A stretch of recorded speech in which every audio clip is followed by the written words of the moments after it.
এত বড় জঘন্য অপরাধ এই পশ্চিমবঙ্গে এই মেডিকেল ক্যাম্প নিয়ে ভাইপো করেছে, তার সাকরেতরা করেছে, তাদের একজনকেও ছাড়ার কোনো সিন নেই। তো একবার ঢুকলে বেরোবে না। সাংসদ অভিষেক বন্দ্যোপাধ্যায়ের উদ্যোগে ডায়মন্ড হারবারে চালু হওয়া সেবাশ্রয় শিবিরকে ঘিরে শনিবার উত্তপ্ত হয়ে ওঠে পশ্চিমবঙ্গ বিধানসভা। সেবাশ্রয়ে চিকিৎসার পরে হাত বা পা হারিয়েছেন বলে দাবি করা কয়েকজন রোগীর ছবিও বিধানসভায় দেখান মুখ্যমন্ত্রী শুভেন্দু অধিকারী।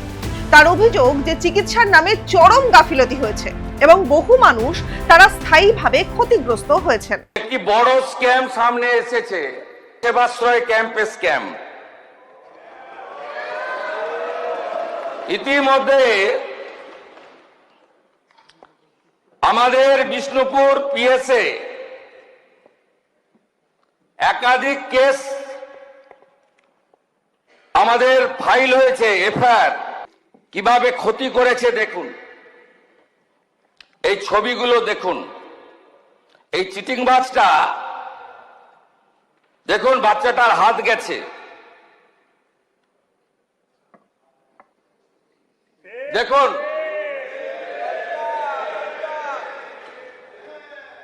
দেখুন আরেকটা বাচ্চাকে কিভাবে বিকলাঙ্গ করেছে দেখুন।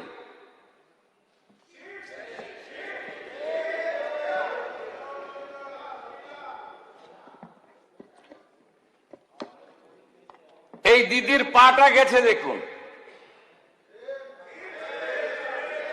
বিধানসভায় বিবৃতি দিতে গিয়ে মুখ্যমন্ত্রী বলেন যে সেবাশ্রয়ের নামে মানুষের সঙ্গে প্রতারণা করা হয়েছে। সরকারি হাসপাতালের চিকিৎসক, ইউএসজি এবং এক্সরে সহ নানা চিকিৎসা পরিষেবার নিয়ম ভেঙে ব্যবহার করা হয়েছে। এমনকি মেডিকেল কলেজের ছাত্রদেরও চিকিৎসার কাজে বাইরে নিয়ে যাওয়া হয়েছিল বলে অভিযোগ করেছেন তিনি। মুখ্যমন্ত্রীর বক্তব্য, এটা শুধুমাত্র অনিয়ম নয়, এটা খুনের মামলা। এই ঘটনায় কেউ রেহাই পাবে না।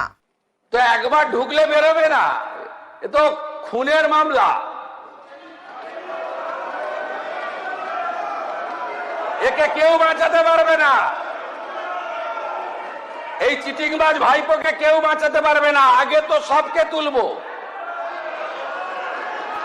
সব আল্ট্রাসোনোগ্রাফি মেশিন সিজ হয়েছে, সব এক্সরে মেশিন সিজ হয়েছে। দিলীপ মন্ডল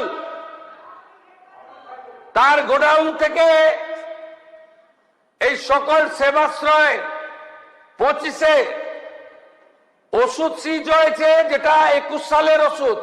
মুখ্যমন্ত্রী জানিয়েছেন যে সেবাশ্রয় ক্যাম্পে দুর্নীতির অভিযোগে বিষ্ণুপুর থানায় একাধিক মামলা দায়ের করা হয়েছে।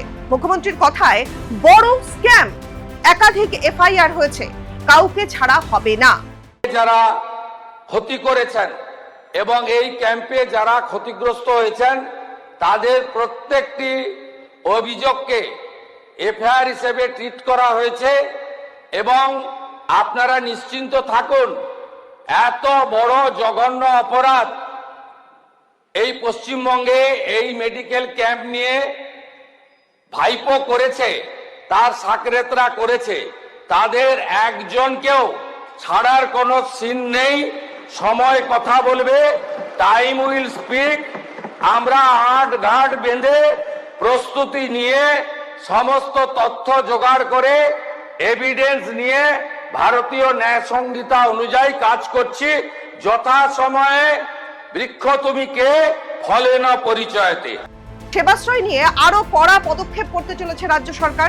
আর এদিন বিধানসভায় তার স্পষ্ট ইঙ্গিত দিলেন মুখ্যমন্ত্রী শুভেন্দু অধিকারী।